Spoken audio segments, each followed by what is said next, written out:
네, 반갑습니다. 오늘도 로마서에 대해서 좀 말씀을 이어갈 건데요. 저는 이 신약 전서에 대해서 좀 짧게 맥을 잡고 넘어가면서 다른 성경들을 공부하기를 원했는데 막상 이 성경을 읽고 공부해 보니까 다뤄야 할 부분들이 너무 많습니다. 왜냐하면 제가 궁금했던 부분들이 해결되고 찾다 보니까 하나의 설교가 또 만들어지거든요. 또 오늘의 설교도 마찬가지입니다. 지난 이제 로마서 1장에서 11장까지의 그리스도인들이 그리스도인이 되는 것에 관해서 말씀을 했다면은 이제 12장에서 15장까지는 그리스도인들이 어떻게 살아갈 것인가에 대한 그리스도인의 실천 편이거든요. 그래서 지난 시간 영적 예배라고 하는 큰 전제의 틀을 가지고 한 절을 가지고 설교를 이어 나갔었습니다. 오늘은 12장, 13장의 내용을 조금 빠르게 진행을 하면서 말씀을 이어가겠고 12장에 보면은 또 많은 내용들이 또 안에 포함되어 있어요. 하나님과의 관계, 지난 시간에 했던 그리고 교회 안에서의 관계, 또 원수들과의 관계에 관해서 말해주고 있고요. 13장은 국가와 교회와의 관계, 그리고 율법과의 관계, 또 시대에 대해서 어떠한 관계를 가지고 있느냐. 다양한 주제들을 가지고 있지만 그 중에 우리가 좀 다뤄보지 못한 것들도 좀 다루고 또 큰 틀을 먼저 좀 말씀을 드리려고 합니다. 12장에서 가장 크게 얘기하는 것은 교회 안에서의 관계를 좀 큰 부분 얘기하고 있고요. 13장에서는 국가와 교회와의 관계에 관해서 좀 크게 얘기하고 있습니다. 그 중에서 국가와의 관계를 오늘 좀 크게 좀 상세하게 좀 다뤄볼 예정입니다. 자, 먼저 로마서 12장 4절로 5절 말씀을 찾아보겠습니다. 로마서 12장 4절로 5절 말씀입니다. 다 함께 읽겠습니다. 우리가 한 몸에 많은 지체를 가졌으나 모든 지체가 같은 직분을 가진 것이 아니니 이와 같이 우리 많은 사람이 그리스도 안에서 한 몸이 되어 서로 지체가 되었느니라. 네, 이 부분은 아마도 많은 설교들을 들었던 기억이 있을 겁니다. 사람은 성장하기 전에 어렸을 때 몸이 다치거나 문제가 생기면은 많은 부분을 내 손으로 내 몸에 해결을 할 수가 없어요. 하지만 그때에는 아버지와 어머니, 부모님의 도움으로 많은 부분들을 해결할 수 있습니다. 또 상처를 또 치료할 수가 있고요. 그런데 점점 장성하고 성장하게 되면은 내 몸의 다른 지체들이 내 몸에 발생한 상처들을 치료할 수 있는 일들이 생깁니다. 교회라는 공동체의 몸은 서로가 서로에게 도움을 주고 상처를 치유하도록 돕는 한 몸이에요. 성도들의 도움으로 치유가 되기도 하고 혹은 그 일을 넘어서는 범죄의 일이라면 하나님께서 치유해 주시기도 합니다. 이렇게 한 몸이 되었다는 것은 각각 성도들이 각각의 몸의 한 부분들이 된 것이고 한 지체들이 된 것이죠. 한 지체들이 되었다고 하는 것은 서로 결속되어 있다는 것을 의미합니다. 그래서 그만큼 가까운 사랑의 결속의 존재라는 것이고 그리고 서로 도움을 줄 수 있고 슬픔과 기쁨을 함께 할 수 있고 그리고 중요한 것은 같은 방향으로 나아가는 한 몸이라는 거예요. 이렇게 한 몸의 여러 지체로 말씀하시면 모두가 다 똑같은 지체가 될 수 없다는 겁니다. 모든 사람들이 머리가 되고 모든 사람들이 오른손 오른팔이 될 수는 없거든요. 그래서 한 몸에서도 각각 다름이 존재하는 신체 부분들이 있는 것처럼 각각 부여받은 은사, 각각의 하는 일이 다 다릅니다. 그렇죠. 이 성경을 보면서 왜 굳이 한 몸에 표현을 하셨을까? 다른 것들도 많이 있을 텐데. 근데 한 몸만큼 이렇게 적절하게 표현할 수 있는 게 없더라고요. 한 몸에는 한 지체, 이 한 몸에는 여러 지체들이 있지만 이 여러 지체들이 항상 같은 방향으로 움직이질 않습니다. 누군가 제가 몸에 장애가 있습니다. 왼손과 오른손이 항상 같이 움직이길 원하지만 계속 따로 움직여요. 이건 장애가 아니죠. 몸의 균형을 잡기 위한 아주 합당한 움직임입니다. 이렇듯 오른손은 왼쪽 다리와 또 왼손은 오른쪽 다리와 대칭을 이루면서 좌우로 움직이게 되는데 다 한 방향으로 같이 가고 싶다면은 이게 발가락으로 조금씩 가는 방법이나 점프를 해서 조금씩 가는 방법밖에 없어요. 이것은 가기 위해서 적절한 행위가 아니죠. 근데 결국 오른손, 맨손이 서로 다른 방향으로 가는 것은 이 몸에 대해서 가고자 하는 방향으로 갈 때 균형을 일으키기 위한, 균형을 만들어주기 위한 필수적인 움직임입니다. 교회 안에도 보면은 많은 지체들이 있어요. 많은 지체들은 서로 다른 문화 속에서 살았고 서로 다른 은사들을 가지고 서로 다른 일들을 합니다. 근데 많은 그 지체들이 회의를 하거나 교회의 선한 방향들을 이제 찾을 때 여러 가지 선한 방향들을 제시합니다. 근데 그 제시하는데 가끔씩 그 제시하는 선한 방향들이 서로 부딪히기도 합니다. 근데 그 부딪힘들이 결국 나쁜 것이냐? 그렇지 않죠. 그 부딪힘들이 바로 교회가 가고자 하는 방향으로 가기 위해서 일어나는 균형적인 움직임이라는 거예요. 누군가는 먼저 가고 있고 누군가는 뒤로 가고 있고. 하지만 또 앞뒤가 바뀌면서 결국 궁극적으로 향하는 것은 걸어서 앞으로 나아가는 거거든요. 이런 모습으로 봤을 때 정말 한몸 교회 그리고 각기 다른 지체라는 부분들이 얼마나 적절하고 얼마나 적절한지를 우리가 알 수가 있습니다. 때문에 서로 다르다고 문제를 삼을 것이 아니라 이해하고 인정해야 된다는 부분들을 잘 얘기해 주고 있어요. 때문에 발생하는 각각의 다른 은사에 관해서 이어서 말하고 있는데 6절로 8절 말씀을 함께 읽어볼게요. 로마서 12장 6절로 8절 말씀. 우리에게 주신 은혜대로 받은 은사가 각각 다르니 혹 예언이면 믿음의 분수대로, 혹 섬기는 일이면 섬기는 일로, 혹 가르치는 자면 가르치는 일로, 혹 건의하는 자면 건의하는 일로, 구제하는 자는 성실함으로, 다스리는 자는 부지런함으로, 긍휼을 베푸는 자는 즐거움으로 할 것이니라. 네. 여러 가지 은사가 있고 각자 부여받은 은사들이 각자 다릅니다. 모든 사람들이 같은 은사를 가졌거나 모든 사람들이 같은 은사만을 추구한다면 그것 또한 균형적으로 맞지 않는 공동체의 좀 부족한 부분이 되겠죠. 우리는 각자의 그 다름으로 인해서 각자 다른 은사들이 있지만 각 은사들이 모두 필요한 존재라는 겁니다. 그 중에는 쓸모없는 존재가 없어요. 혹 누군가가 저 사람만 빠지면 교회가 돌아갈 것 같은데 뭔가 저 사람은 쓸모가 없는 것 같은데 라고 생각한다면은 로마 교회에 있었던 문제점에 여전히 정지되어 있는 상태라고 볼 수 있습니다. 로마 교회에 유대인과 이방인들의 차별적 요소들이 있었잖아요. 우리가 저 사람만 없으면 저 사람이 쓸모가 없고 이런 생각을 한다면은 여전히 우리 가운데 차별이 일어나고 있는 상태에서 정지되고 발전하지 못하고 있는 상태라고 진단할 수가 있습니다. 어떤 교수님이 예시를 하시더라고요. 한 교회가 고급 레스토랑에 갑니다. 최근에 흑백 요리사 많이 유행했잖아요. 이제 3스타 미슐랭 셰프가 하는 이런 고급 레스토랑에 간다고 치면은 이제 인당 한 30만 원, 40만 원씩 하잖아요. 그래서 그 메인 요리를 누군가 이 알바생이 들고 나오면서 엄청난 양의 그것을 끌고 나오면서 넘어져서 다 엎어버렸어요. 그때 이 성도님들의 반응을 생각해 보는 겁니다. 나는 과연 그때 어떻게 움직일까? 이것이 이제 은사 테스트라고도 하더라고요. 내가 그때 발생하는 순간 나오는 한두 가지가 내가 받은 은사일지도 모른다. 누군가는 불쌍해서 국률함으로 자네 어떻게 하고 걱정해 주는 사람도 있고요.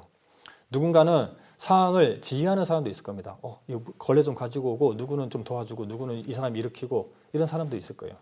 누군가는 이 알바생이 짠해서 구제해주는 정말 그런 대단한 사람도 있을 거예요. 몇 안 되겠지만 누군가는 또 위로해주기도 하고 다양한 일들을 하겠지만 생각해보자. 다 같이 똑같은 은사를 가지고 있어서 다 같이 지휘해버리면 이것도 모양이 이상하죠.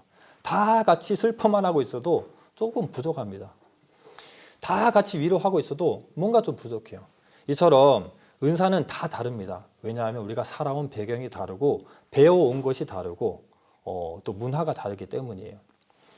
때문에 우리에게 많은 다양한 은사들이 적절하게 필요한 것은 교회라고 하는 이 공동체, 한 몸의 이 공동체에서 균형을 이루는 굉장히 중요한 부분이죠.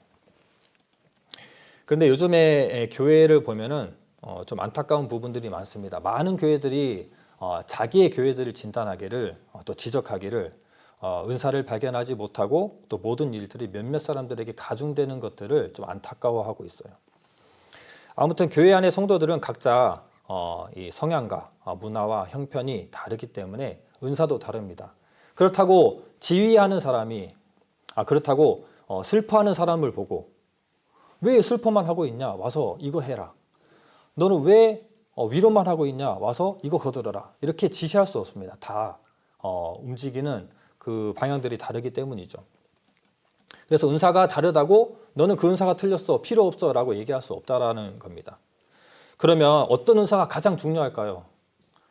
생각해 보면은 뭔가 좀 객관적으로 좀 생각을 해보면 말씀을 하는 은사나 교회에서 리더십 있는 은사들이 뭔가 크고 중요할 것 같지만 결코 그렇지도 않아요.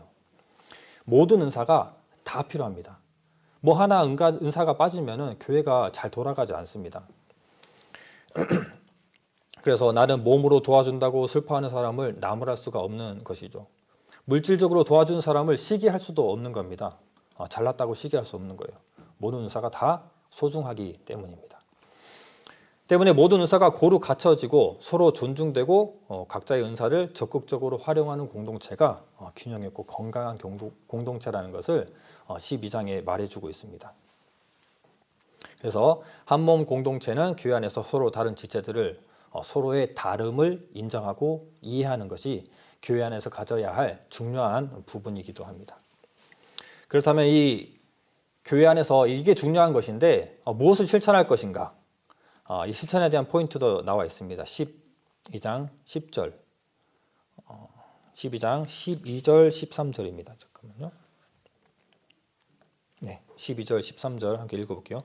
소망 중에 즐거워하며 환난 중에 참으며 기도에 항상 힘쓰며 성도에 쓸 것을 공급하며 손 대접하기를 힘쓰라. 네, 한몸 공동체 한 지체 성도들이라면 사랑을 실천하라는 겁니다. 가끔 이런 경우 있잖아요. 누군가는 정말 최근에 어떤 큰 일을 당해가지고 직장도 잃어버리고 정말 난간에 봉착된 정말 힘든 상황 속에 있는 사람을 만나면은 형제 요즘 힘들지? 그래 기도할게. 그래서 그치는 경우들이 많습니다. 하지만 이렇게 하지 말고 실천하라는 거예요. 밥이라도 한 끼 사주거나 뭐 빵이라도 하나 사주거나 하면서 실천하고 뭐 금전적인 도움을 준다거나 이런 실천들이 이렇게 필요하다는 거죠. 예전에 우리 아버지가 병중에 있을 때 많은 성도님들이 도와주시는 모습들을 봤어요. 누군가는 음식을 요리해서 자주 갖다 주시는 분이 있었거든요.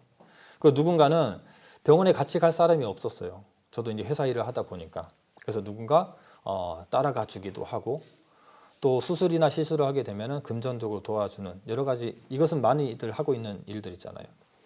그래서 오랫동안 이 병중의 생활을 하실 때 성도님들이 항상 함께하고 있다는 것들을 많이 봤습니다. 때문에 이런 부분에서 봤을 때 우리 교회도 참 균형 있게 그리고 실천하고 있는 모습들이 많이 있구나라는 생각들이 들어지더라고요. 그래서 이제 12장에서는 이런 부분들을 다루고 있습니다. 그 12장에서의 다름은 이제 큰 부분들을 좀 얘기해요. 우리가 조금 이 설교상에서 다루기 예민한 부분이기도 합니다. 두 영역 사이에서 국가라고 하는 것과 교회 사이에서 우리가 어떻게 따라가야 되는가에 대한 내용들입니다. 삶을 살아가는데 국가는 필요하죠. 국가와 법이 필요합니다. 또한 신앙생활을 하는데 필요한 것은 하나님 나라와 그 가르침입니다.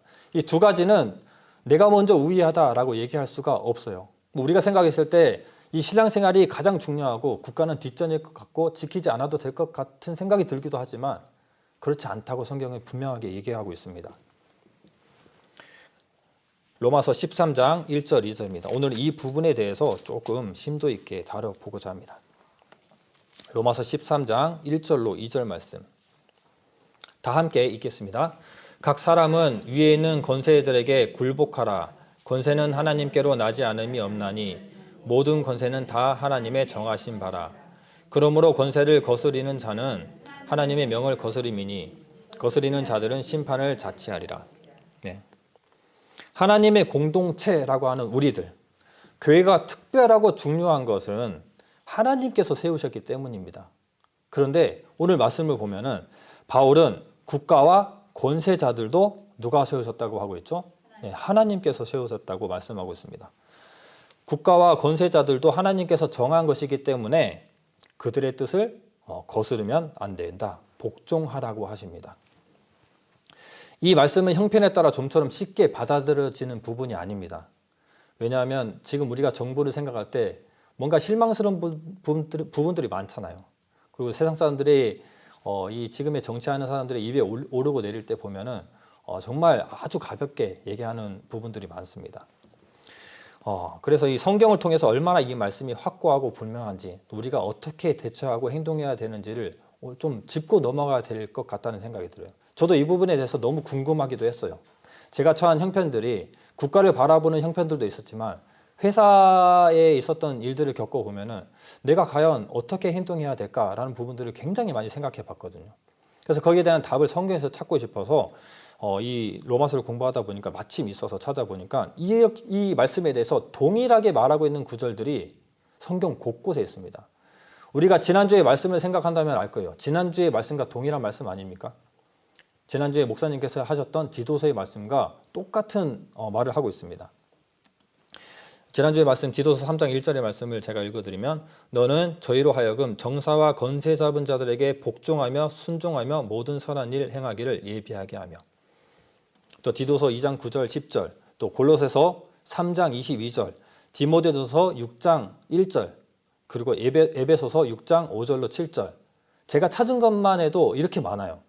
에베소서 한번 찾아볼까요? 에베소서 6장 5절로 7절입니다. 에베소서 6장 5절로 7절.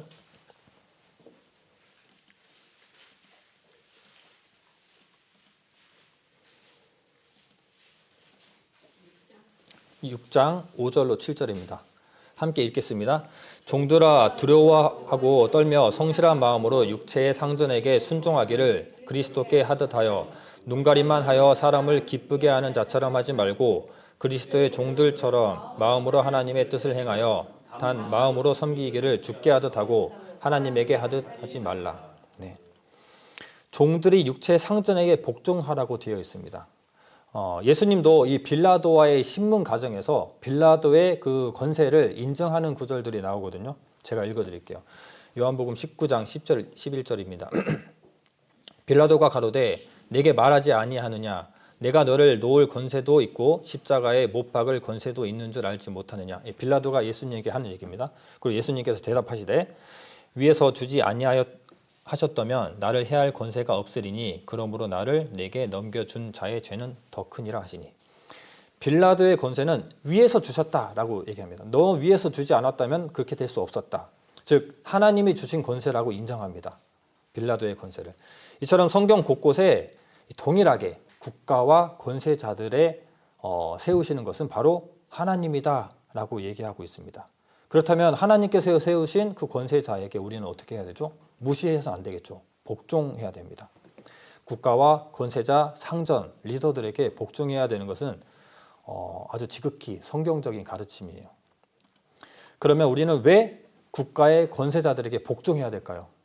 그 부분에 대해서 로마서는 조금 상세하게 얘기해 주고 있습니다. 다시 로마서로 넘어가서 13장 4절 말씀 보겠습니다. 로마서 13장 4절 말씀.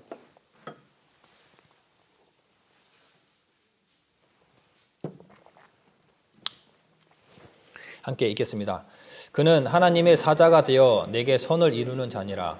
그러나 내가 악을 행하거든 두려워하라. 그가 공연히 칼을 가지지 아니하였으니 곧 하나님의 사자가 되어 악을 행하는 자에게 진노하심을 위하여 보응하는 자니라. 네. 그는 하나님의 사자가 되어 내게 선을 이루는 자라는 것이 첫 번째 이유입니다. 현대인의 성경으로 좀 풀어서 읽어드리면 그는 여러분의 유익을 위해서 일하는 하나님의 일꾼입니다 라고 얘기하고 있어요. 국가의 권세자의 역할은 국가의 질서 위에 놓인 수장입니다. 그래서 우리가 국가가 우리에게 주는 유익들을 생각해 보면 굉장히 많죠. 우리는 복음 전하는 일들을 주된 사명으로 생각하고 살아가는데 국가라는 것이 없으면은 이도할 수가 없는 거예요. 우리가 갖춰져 있지 않은 인프라 속에서 어떻게 살아가야 됩니까? 불을 피워서 뭐 사냥을 하고 살아야 됩니까? 그렇지 않잖아요. 아프면은 병원에 갈 수 있는 형편이 있고요. 또 돈이 필요하니까 직장에 가야 되는 이 직장이 나에게 맞춰진 나의 형편에 따라 갈 수 있는 직장들이 여러 가지 구축되어 있습니다. 또 오고 가며 하기 위해서는 도로가 깔려 있어야 되잖아요. 도로도 설치되어 있고 그리고 그 질서를 위해서 신호도 있고 규칙도 있습니다. 또 실생활에 각종 필요한 것들을 제공받기 위해서 인프라가 구축되어 있어야 하고 복지도 필요하죠. 이런 많은 유익들을 우리에게 주고 있는 것이 바로 국가입니다. 그래서 여러 가지의 우리가 살아가는 데 필요한 것들을 제공해 주고 있는데 국가가 그 일을 해준다라고 얘기하는 겁니다. 선한 것들, 유익한 것들을 너희들에게 제공하고 있다라고 얘기하는 거죠. 자, 두 번째, 그가 공연히 칼을 가지지 아니하였느냐. 그렇죠. 쓸데없이 칼을 가진 것이 아니다. 현대인의 성경을 읽어드리면 쓸데없이 칼을 가진 것이 아니라 악한 일을 하는 사람에게 하나님의 형벌을 내리는 하나님의 일꾼이다 라고 번역하고 있습니다. 국가를 보면은 안보, 치안을 위해서 책임지는 군사들이 있죠. 검찰, 경찰이 있습니다. 그리고 법 아래 악한 자들을 심판하기 위한 기관들도 있죠. 그게 바로 국가가 하는 칼의 역할이에요. 근데 우리는 절대자가 내가 지지하는 정당이건 아니건에 따라서 뭐 이 정부를 욕하기도 하고 옹호하기도 하죠. 하지만 그렇지 않습니다. 국가가 하는 역할, 기본적으로 하는 일의 역할들이 있기 때문에 우리는 국가에 복종해야 되는 것들이 있습니다. 그래서 우리가 보호받으면서 살아갈 수 있고 여러 여건들을 형성해주고 또 안전하게 살아갈 수 있는 형편을 제공하는 것이 바로 권세자가 하는 선의 역할 그리고 칼의 역할이에요. 그런데 지금 사람들을 보면은 어떻습니까? 많은 사람들이 그 칼을 쥐고 싶어 하고 또 그 칼 든 자들을 인정해 주고 싶지 않은 그런 경향이 있죠. 이렇게 성경에도 보면은 예수님의 제자들도 그 칼을 쥐고 싶어 했어요. 그랬잖아요. 그들이 권력에 욕심이 있었단 말이죠. 그 칼을 오해합니다. 성경에는 이런 이야기도 있더라고요. 누가복음 22장 36절. 이르시되 이제는 전대에 있는 자는 가질 것이요. 전대에 있는 자는 가질 것이요. 주머니도 그리하고 검 없는 자는 겉옷을 받아서 살지니라. 예수님께서 이제 최후를 맞이하러 가시기 전에 제자들에게 그 명령을 하십니다. 주머니도 준비하고 칼 없으면 겉옷 팔아서 칼 좀 준비해. 제자들이 보기에 와 때가 됐다. 이제 우리가 이 나라를 짓밟고 권세자의 자리에 올라가는 칼을 누리는 거구나. 그 칼을 오해했단 말이죠. 하지만 예수님께서는 그들의 오해를 말씀해 주시지 않지만 그 오해하고 있는 것도 우리가 알고 있죠. 어디서 알게 되냐면은 제자들은 항상 칼을 가지고 있었습니다. 두 자루의 칼이 준비되어 있었어요. 칼이 두 자루 있습니다라고 하니까 예수님께서 정말 그 나라를 그들의 제자들이 원하는 대로 통치할 거면은 부족하다, 더 가지고 와라 라고 하겠죠. 하지만 두 자루가 족하다라고 말씀하십니다. 제자들이 이제 그 세상을 통치할 때가 됨으로써 검이 이제 밀란의 목적으로 사용될 것을 기대했지만 틀렸죠. 예수님이 두 자루의 칼이 족하다 하심으로 보아 그들의 희생을 각오한 여정이 시작되는 상황의 변화를 알려주고 있습니다. 실제로 제자들은 예수님이 체포되었을 때 그 칼을 휘둘렀어요. 이때다, 이제 시작이다 하고 칼을 휘둘러서 대제사장이 길을 떨어뜨렸거든요. 하지만 그들은 밀란의 시작이 아니었고 예수님이 이제 떠나가고 나서 그들은 예수님과 함께 했을 때 늘 환영받았어요. 그래서 전대도 필요 없었고 주머니도 필요 없었습니다. 하지만 이제는 환영받지 못하는 때가 온다 이 말이죠. 그들이 고난받고 고통받고 핍박받는 시대가 오기 때문에 두 자루의 칼이라고 하는 그들의 상황을 변화를 알려주는 준비를 얘기해주고 있습니다. 지금 민주주의에 살아가는 많은 사람들이 마치 이 칼을 잡으려고 안달이 난 것처럼 보여요. 누구나 권력을 가지고 싶어하고 그 칼을 가지고 싶어합니다. 그래서 국가가 무슨 일을 추진하면은 콧방귀를 끼기도 하죠. 자기가 원하는 정권이 아닌 국가라면은. 실제로 저희 회사에서는 이런 일이 있어요. 회사가 조금 어려워지고 직원들을 조금 힘들게 하고 자기 마음대로 하는 이런 모습들을 보여줄 때 어떤 직원들이 이런 얘기를 하더라고요. 이놈의 회사가 그냥 망했으면 좋겠다. 저는 그 말을 듣고 너무 좀 이해가 안 되더라고요. 나라도 그렇죠. 이놈의 나라 망했으면 좋겠다라고 하는 다른 정권에 있는 사람들이 이렇게 말을 많이 하죠. 그리고 이거 전쟁이나 났으면 좋겠다. 와, 정말 이런 말들 쉽게 하면 안 될 것 같아요. 그래서 이 회사도 그렇고 국가도 그렇고 그 아래에 있는 우리들은 세상 사람들과 똑같이 그 정권을 또 그 회사의 리더를 욕하는 일에 동참하면 안 될 것 같습니다. 이런 사람들을 우리가 프로 불만러라고 부르거든요. 불만이 가득한 사람들을 항상 불평하고 망언을 잘합니다. 그래서 이런 사람들이 나라에 대해서도 그렇고 상관에 대해서도 그렇고 항상 불만을 가지고 있다 보니까 마치 칼을 휘두르는 권세자처럼 행동을 하기도 합니다. 민주주의의 약간 오점인 것 같아요. 누구나 다 뭔가 평등하고 권력이 있는 듯한 모습들을 보여주기도 하죠. 하지만 그 칼을 우리에게 주지 않으셨다는 겁니다. 권세자들에게 주셨다는 거예요. 재판하는 그 칼을 권세자들에게 있기 때문에 권세자들에게 허락된 칼입니다. 그렇다면 국가와 정부가 필요가 없나?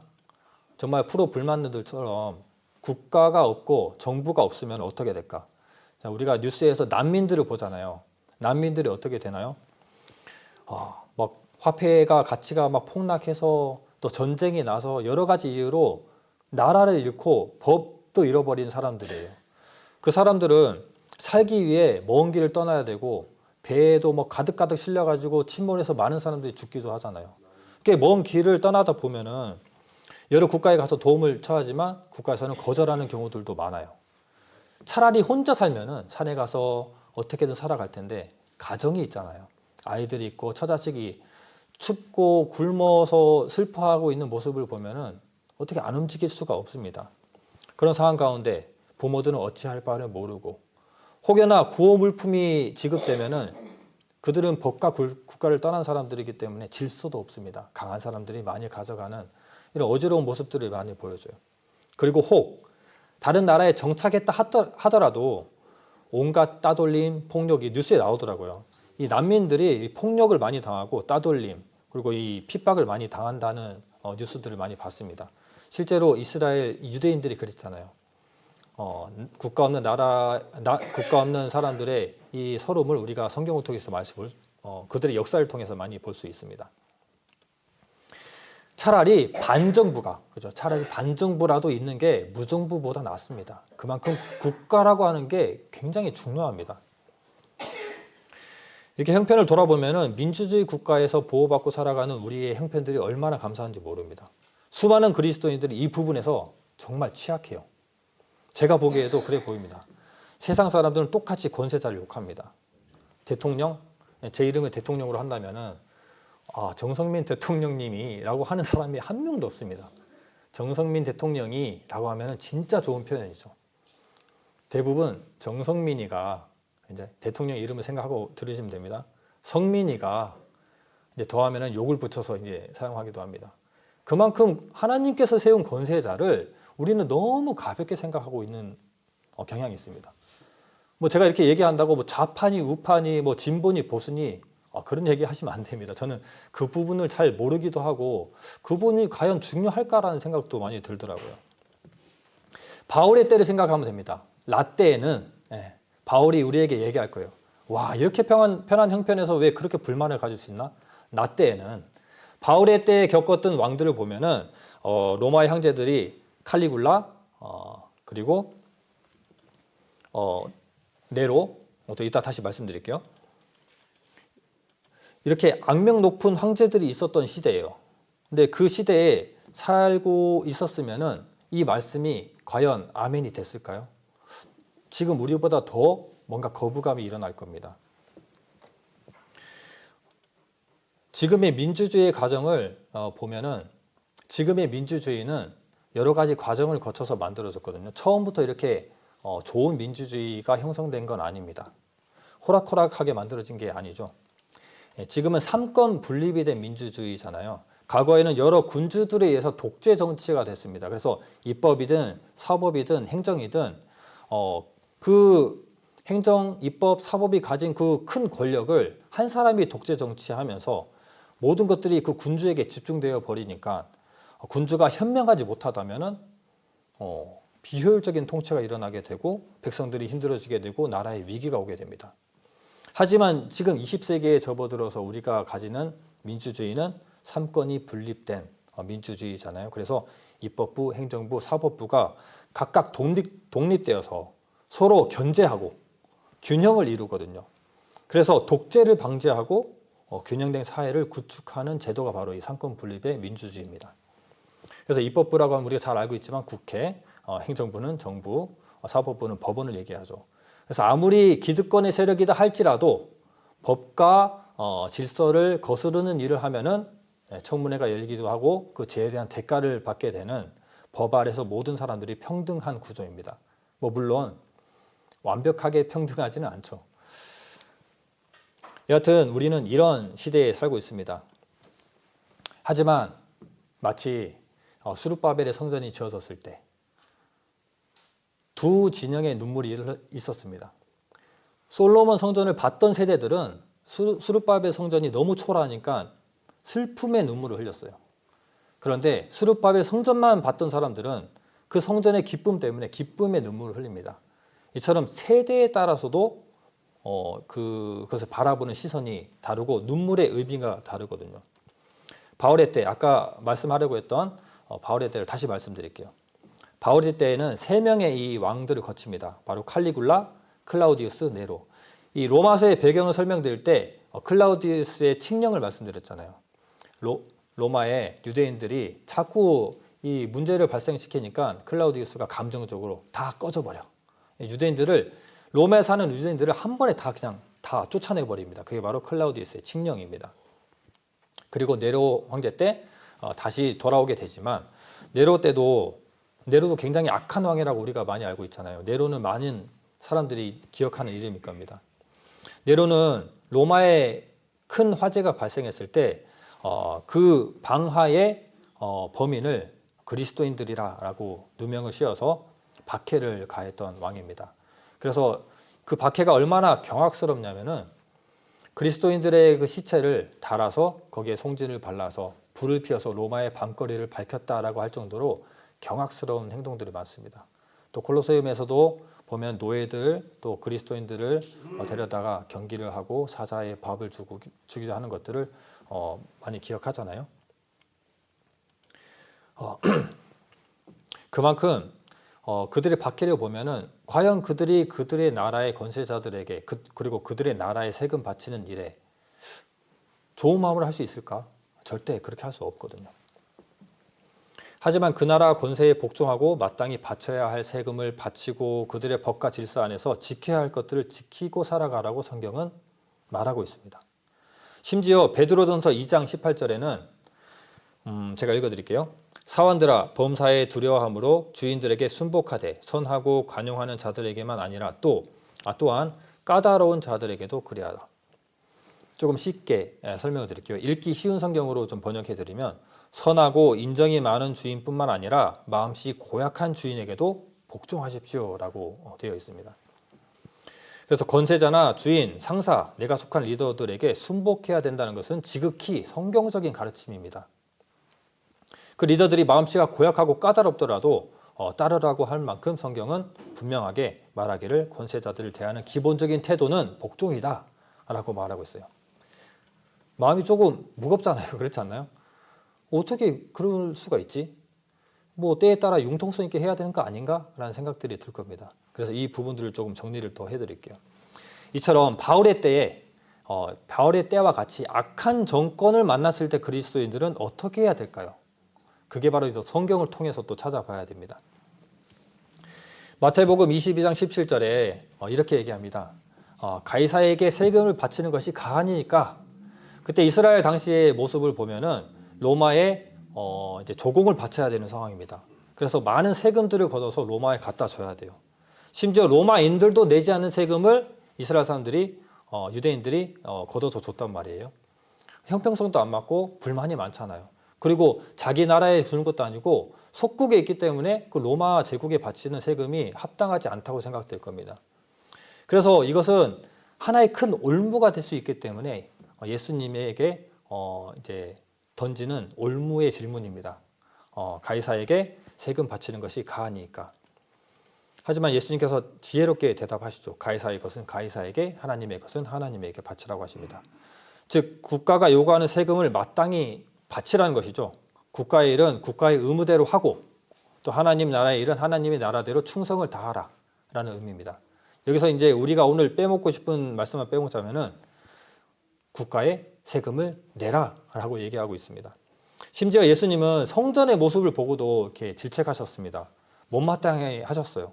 그래서 이 성전을 보고 이 당시에 그 이데올로기에 빠진 이 성전을 보면서 강도의 소굴이다라고 얘기할 정도였지만 당시 사람들이 제자들을 보고 왜 당신의 제자들은 세금을 안 냅니까? 성전세를 안 냅니까? 라고 얘기합니다.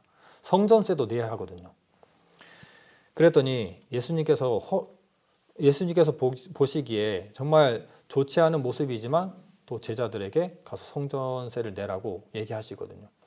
베드로에게 가서 낚시해와라. 낚시하면은 물고기 한 마리 잡힐 거야. 그 물고기를 잡으면은 그 물고기 배 안에 한 세겔이라는 돈이 들어있을 거다. 그걸로 세금을 내라라고 얘기합니다. 참 재밌는 이야기죠.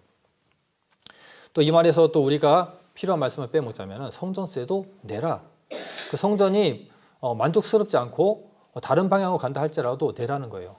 실제로 국가가 흔들리고 국가가 마음에 들지 않을 때 세금 내는 일에 대해서 편법을 쓰는 일들이 더 많이 일어납니다. 국가에 이렇게 헌신해서 뭐 할 거야? 남들 다 하는 것처럼 세금 좀 덜 내는 방향 찾아보고 좀 편법으로 좀 많이 돈 얻어먹을 수 있는 거 얻어먹고 이런 방법을 사용하겠죠. 교회도 마찬가지예요. 교회가 혼란스럽고 시끄러우면은 헌금이 잘 들어오지 않아요. 왜냐하면 그 교회를 지지하는 사람들은 헌금을 여전히 내지만 지지 않는 방향으로 간다면 헌금을 좀 줄이는 그런 모습들도 우리 교회뿐만 아니고 많은 교회들을 통틀어서 얘기하는 겁니다. 그런 일들이 있거든요. 때문에 성전세도 내고 싶지 않았겠지만 성전세도 내라라고 얘기합니다. 악한 정권이라도 마땅히 해야 할 의무를 하라고 얘기하고 있는 겁니다. 그렇다면 이제 모순이 생기죠. 바보같이 모든 것을 다 복종해야 되는가? 그러면 히틀러의 말도 다 들어야 되고 김정은의 말도 다 들어야 되는가? 그것은 아닙니다. 실제로 이 말씀들을 사용해서 악용한 사람들이 있었어요. 실제로 히틀러가 그랬습니다. 1930년, 40년 때 이 독일 나치 정당이 기독교인들을 순종시키기 위해서 사용했던 말씀들이 바로 이 권세자에게 순복하라고 하는 말씀이에요. 안타깝게 이때 교회의 많은 무리들이, 대부분의 무리들이 나치를 옹호하고 따르게 됩니다. 심지어 유대인을 죽이는데 침묵하기도 해요. 그래서 독일 그리스도인이라는 칭호가 나올 정도입니다. 완전히 교회가 국가가 되어버린 이것을 바로 독일 그리스도인이라고 얘기합니다. 교회가 국가에 절대적으로 지지하면서 이데올로기에 빠지는 모순적인 상황을 만들어 준 거죠. 하지만 교회와 국가는 서로 구별되어야 할 때는 구별되어야 합니다. 상호 보완되어야 하는 거죠. 그래서 여기서 이제 한 가지 질문이 또 나올 수 있습니다. 국가가 그리스도인의 신앙관을 해치거나 하나님의 뜻을 거스른다면 어떻게 해야 되나? 이게 정말 중요한 것 같아요. 여기에서 이 부분을 해결해야지 여기에 발생하는 모순, 무조건적인 복종인가? 하나님의 뜻을 거스르는 데에도 복종해야 되는가? 아니 우리의 신앙관을 해치는 데에도 복종해야 되는가? 이 부분을 짚고 넘어가야지 될 것 같습니다. 결론은 절연하게 거절해야 됩니다. 거절해야 돼요. 지금까지 내용들을 보면은 뭔가 성경은 무조건적인 복종을 얘기하는 것 같지만 그렇지 않습니다. 성경의 여러 사례들을 보면서 말씀을 드릴 텐데 신앙관을 해치는 경우 그리고 하나님의 뜻을 거스르는 경우에는 예외적입니다. 자, 모세가 탄생할 때도 그랬죠. 모세가 탄생할 때 바로가 자국 내에 살고 있는 이스라엘 백성들을 보고 얘네들 뭐지? 얘네들 뭔데 이렇게 많이 번성하고 강해지고 있지? 두려움이 생기는 거예요. 그래서 바로는 히브리 산파들을 불러서 얘기합니다. 너희들 히브리 여인들이 남자아이를 낳으면 강에다 던져버려라. 근데 히브리 산파들이 그거를 따를 수가 있나요? 자기들의 신앙관, 민족의 이런 일들을, 악한 일들을 그들이 할 수가 없었습니다. 그래서 하지 않아요. 그리고 후에 보면은 한번 찾아볼게요. 출애굽기 1장 20에서 21절. 출애굽기 1장 20, 21절입니다.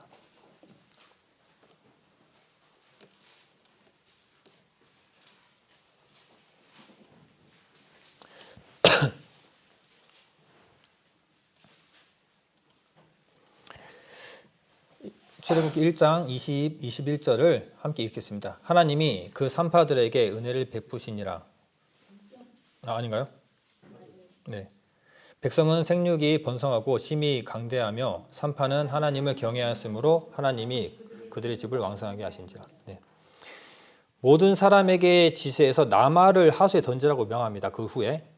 그런데 모세의 어머니도 어떻습니까? 자기의 아들을 살리기 위해서 강에 던지지 않고 강에다 띄어서 살립니다.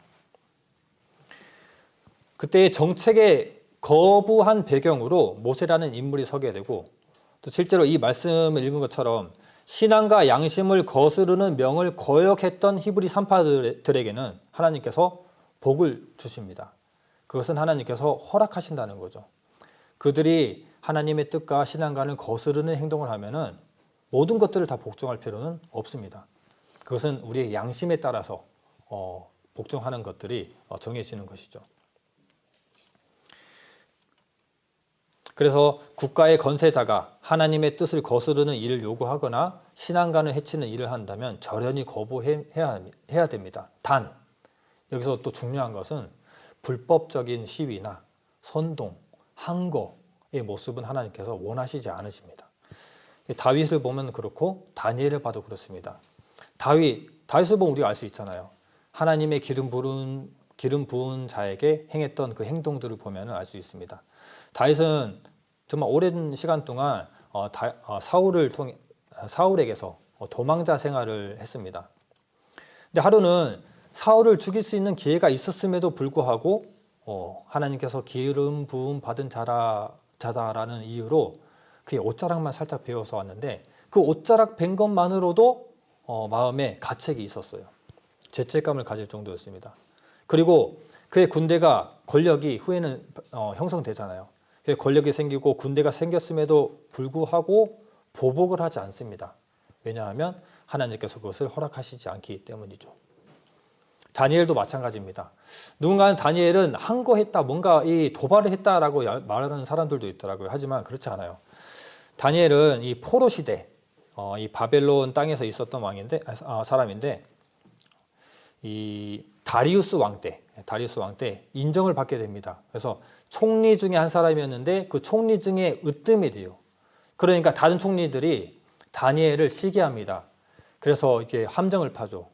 다니엘이 항상 지키고 있는 그의 하나님을 향한 신앙관, 예루살렘을 향해 기도하는 그 신앙관을 무너뜨리려고 합니다. 그래서 왕에게 왕을 숭배하는, 왕만을 숭배하는 조서를 승인받아 버려요. 그럼 다니엘에게는 이제 위기가 왔겠죠. 하지만 다니엘은 왕을 욕하거나 국가를 욕하거나 항거하지 않고 여전히 그가 하던 대로 하게 됩니다. 다니엘서도 한번 찾아보겠습니다. 6장 10절입니다. 다니엘 6장 10절 말씀.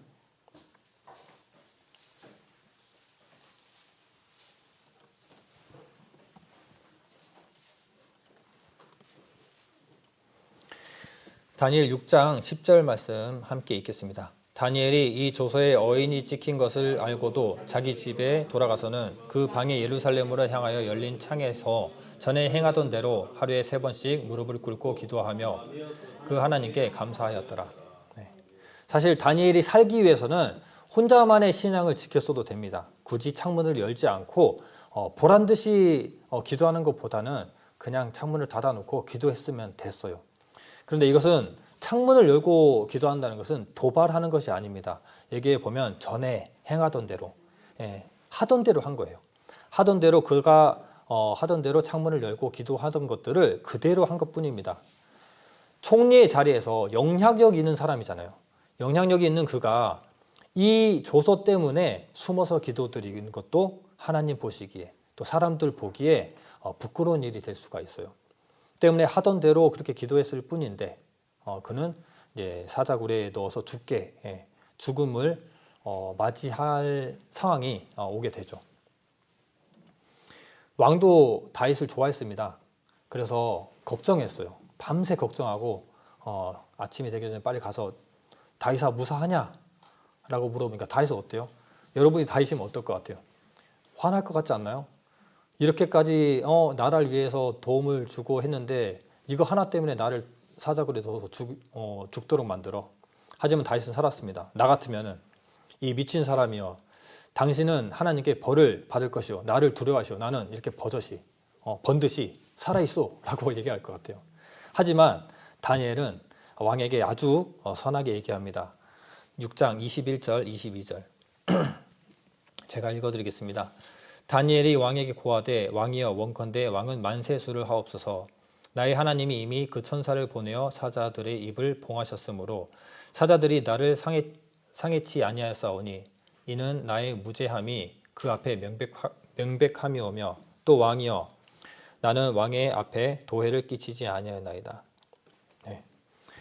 좀 쉽게 설명드리면 왕이여 오래 사십시오. 나에겐 죄가 없고 왕에게도 잘못이 없습니다. 라고 뭔가 악한 모습이 아니고 선한 이김의 모습을 보여주게 됩니다. 예수님의 제자들도 그렇습니다. 전도하고 예수님의 도를 전하고 다닐 때 예루살렘 공의회, 이스라엘 공의회에서는 제자들에게 전도하지 말라고 권합니다. 너희들 전하지 마라. 근데 전하지 않을 수 있나요? 이것은 하나님의 뜻을 거스르는 거잖아요. 자기의 신앙관을 해치는 겁니다. 우리가 행해야 할 가장 큰 사명이 전도해야 되는 것인데 전하지 말라고 하면은 이것은 따르면 안 되는 거잖아요.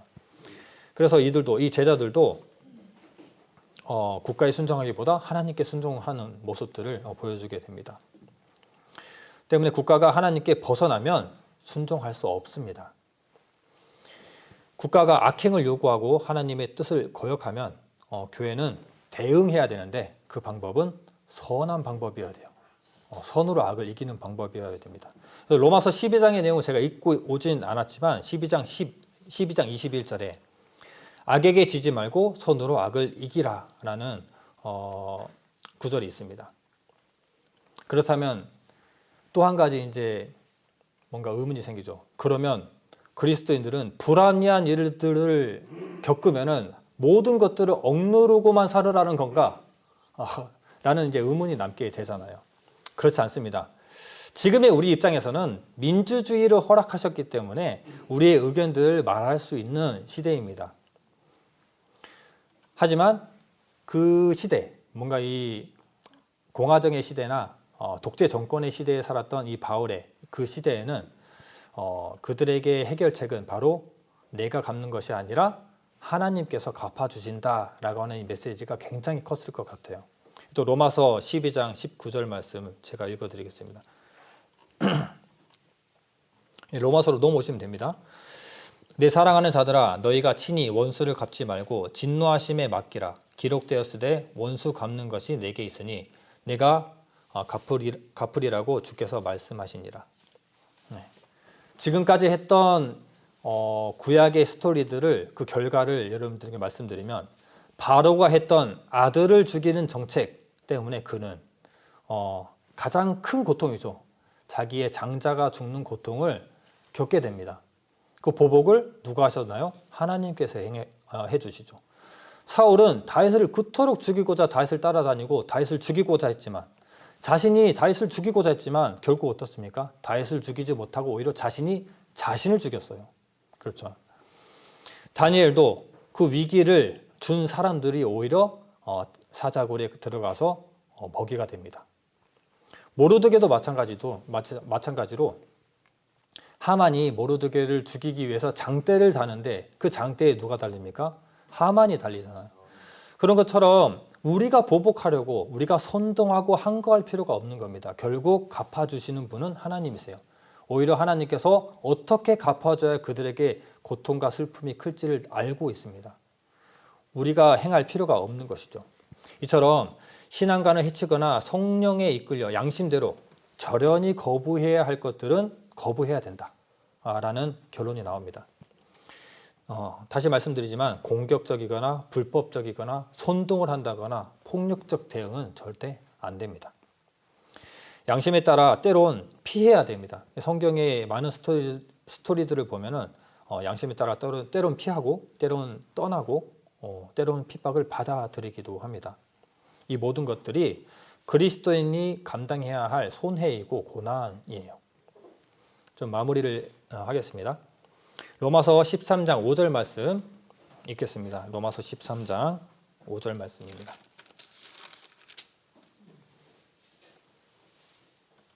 함께 읽겠습니다. 그러므로 굴복하지 아니할 수 없으니 노를 인하여만 할 것이 아니요 또한 양심을 인하여 할 것이라. 네. 성경은 우리에게 왜 이러한 국가의 법들을 지키라라고 얘기하고 있을까요? 이게 단순히 국가를 위한 헌신만을 얘기하는 것일까요? 그렇지 않습니다. 제가 생각할 때 가장 중요한 것은 이 13장 5절의 양심이라는 단어예요.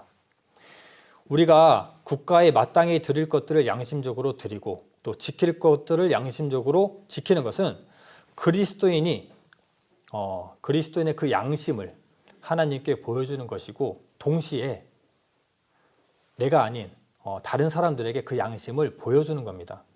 선한 양심이 여기서 말하는 이 선한 양심이 그리스도인의 향기가 되는 거예요. 결국 우리가 양심적으로 대하는 국가에 대하는 모든 것들이 사람들 보기에 선한 그리스도인의 향기가 되는 겁니다. 다들 뭔가 해보셨을 거지만 법을 우회해서 조금이나마 손해를 피해 보려고 하는 경험들이 있을 겁니다. 그리고 남들 다 하는 불법적 또 편법적 요소들을 해서 이득을 본 경우들도 있을 겁니다. 하지만 그 일들을 누가 보고 있죠? 하나님께서 보고 있죠. 하나님께서 보면서 너 이 심판이 두려워서 그 법을 지키는 것이 아니야. 양심대로 지키라고 얘기하고 있죠. 그래서 하나님께서 보고 계시고 또 많은 사람들이 보고 있어요. 저 사람이 편법에 같이 움직이는지, 저 사람이 손해를 덜 보는 방향에 같이 움직이는지 다 봅니다. 뭐야, 그리스도인도 똑같네? 이런 결론이 나오게 되겠죠. 그래서 이 양심적 행위를 하나님만 보는 것이 아니라 세상 사람도 보고 있다는 것을 명심해야 됩니다. 이것은 질타의 요소가 될 수가 있어요. 엊그저께 회사 형이 얘기하더라고요. 제가 이제 와이프 핸드폰이 깨진 지 꽤 오래돼가지고 바꿔줄 때가 돼가지고 휴대폰을 좀 알아보려고 하고 있으니까 야, 너 바보냐? 라고 얘기하더라고요. 너 와이프 차 사고 났다면서. 네, 그러니까 차 사고 났을 때 같이 처리해야지 좀 더 이익을 보지. 그 같이 사고 났다고 하면은 핸드폰도 깨졌다고 보상 나올 거야. 물론 이제 관련된 이제 그 보험이 들어가 있어야지 받을 수 있는 건데 제가 얘기했어요. 몰라, 나는 아마도 그렇게 할 수 있는 융통성이 있을 것 같지만 우리 아버님, 우리 장인어른이 있는 우리 와이프 집안은 절대 그렇게 하는 것에 대해서 용납하지 않을 것 같아요. 우리 와이프 집안은 정도거든. 되게 바른 길을 가기 때문에 이런 편법적인 것들에 대해서 되게 좀 지적을 많이 하십니다. 그래서 뭔가 좀 쉽게 뭐를 취할 수 있는 것들, 뭐 보상받을 때 뭘 해놓으면은 뭐 이익이 있다더라 이런 것들도 솔직히 처음엔 제가 자매한테 하자 그랬어요. 엄마 집에 이제 물품이나 다 옮겨놓고 인당 뭐 500씩 준다니까 그거 해야 되는 거 아니냐 했더니 와이프가 불법이야 하지 말라고 하더라고요. 믿음이 훨씬 더 좋은 것 같습니다. 그래서 결론은 뭐 다 이렇게 타지 못했어요. 그런데 이런 것들을 어떻습니까? 세상 사람들이 보고 있어요. 보상받는다고 막 나무 심기도 하고 뭐 집에 뭘 옮겨놓기도 하고 물론 이제 세상 사람들은 좋게 볼 겁니다. 이건 융통성이라고 생각하는 것이기 때문이죠. 근데 어떤 사람들은 이 그리스도인들을 보고 어리석다고 생각해요. 바보 같은 사람들 이거 당연히 하고 돈 받아야 되는 건데 왜 안 해? 라고 생각할 수도 있습니다. 하지만 양심적으로 하라는 하나님의 메시지를 보면은 우리가 전부를 다 따라가지 못할 거예요. 저 같아도 나무 심고 옮겼을 겁니다. 제가 당당하게 말씀드리지 못해요. 왜냐하면 저는 이제 정도 안에 있기 때문에 그 일을 선택했을 뿐이지 제가 그렇게 선택할 만한 사람은 아닙니다. 하지만 그 길을 선택하기 위해서 이제는 노력을 할 거예요. 다들 이게 해보셨겠지만 연말정산 때도 그렇죠. 내가 모시지 않고 있는 부모님을 모시고 있는 것처럼 다 올립니다. 뭔가 당연한 거예요. 안 올리면 바보예요. 저는 그렇게 하고 있거든요. 근데 이것도 양심적으로 본다면 정상적인 것들은 아니죠. 그렇다면 이렇게 손해본 것들을 어떻게 좀 손해 같잖아요. 하지만 결국에 하나님께서 다 채워줄 거라고 생각합니다. 내가 악을 선으로 이기는 것처럼 그리고 내가 묵묵하게 있으면 하나님께서 다 갚아주시는 것처럼 내가 올바른 행동을 했을 때 세상 사람들은 안 보는 것 같지만 다 보고 있어요. 쟤 똑같네. 세상과 똑같네. 기독교인들도 세상 사람들과 똑같네 라고 다 계산하고 있습니다. 하지만 뭔가 다르고 뭔가 구별되고 뭔가 양심적인 사람들은 세상 사람들이 여전히 다 보고 있어요. 그래서 뭔가 삶 가운데 힘든 일이 생기거나 신을 찾고자 할 때 다른 사람도 아니고 그 사람에게 갑니다. 그러겠죠. 다르잖아요. 뭔가 확실히 다르잖아요. 양심적이고 선하고. 때문에 이렇게 우리가 선한 양심으로 지키는 이것이 그리스도인의 향기라고 하는 거죠. 때문에 이 국가의 모든 것들을 복종하고 세금 바치고 마땅히 행할 길을 행하는 것은 우리에게는 당연한 일이고 그 정도가 박정도가 아니라 전도가 되는 겁니다. 그 정도로 갔을 때 그게 바로 전도의 씨앗이 되는 거예요. 이렇게 이해했을 때 우리가 국가를 위해서 실천하는 것들이 결국 우리의 선한 것들을 보여주는 것들이 되는 거구나 라는 결론이 나더라고요. 그래서 오늘 메시지를 한 줄로 좀 요약하자면 교회 안에 다름을 인정하고 서로 이해해 줘야 됩니다. 그리고 나라를 위해서 기도해야 됩니다. 이거 말씀 안 드렸네요. 예레미야서 한 구절만 찾고 끝낼게요. 예레미야서 29장 7절입니다.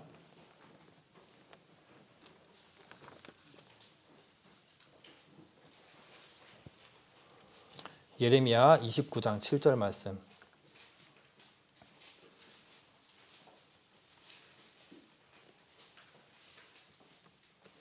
함께 읽겠습니다. 너희는 내가 사로잡혀 가게 한 성읍에 평안하기를 힘쓰고 위하여 여호와께 기도하라. 이는 그 성이 평안함으로 너희도 평안할 것입니다. 우리는 국가를 판단하고 욕하는 경우들이 있지만 모든 것들이 우리의 뜻대로 되지 않고 우리가 생각하는 길로 나아가지 않을 때 그런 일들이 많이 있습니다. 하지만 그 국가를 위해서 우리가 기도해 본 적이 있습니까? 저는 개인적으로 이 부분이 너무 찔리더라고요. 옳지 않고 악한 정당이라 할지라도 그 정당을 위해서 욕하기 전에 판단하기 전에 먼저 기도해야 되는 것이 우리에게 굉장히 필요해요.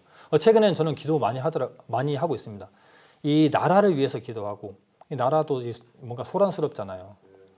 그리고 이 회사에 출근하면 이 회사를 위해서 또 회사의 권세자를 위해서 기도합니다. 그러다 보니까 이 회사에 이제 사장님이 오셨는데 점심 식사를 하면서 이런 얘기를 하더라고요. 자기가 생각하는 이 회사를 살리는 방향들을 많이 얘기하고 또 실천하고 있습니다. 저는 이게 내심 이렇게 기대하기를 저분이라면 하나님께서 보내주신 사람이라면 하나님께서 세우신 권세자라면 혹 내 기도를 들으시고 큰 영향이 있다면 살릴 수도 있겠구나. 뭔가 기대를 하고 있는 상황입니다. 마찬가지로 우리가 세상 가운데 국가에 대해서도 그렇고 각자 처해 있는 회사, 교회, 여러 집단, 리더들에게 순종하고 복종하고 그리고 혹 마음과 맞지 않다면은 기도하는 모습들이 굉장히 필요합니다. 그래서 나라를 위해서 기도하고 또 양심을 지켜서 선한 영향력을 보여주는 우리 그리스도인들이 또 광명생명교회 성도님들이 되기를 바랍니다.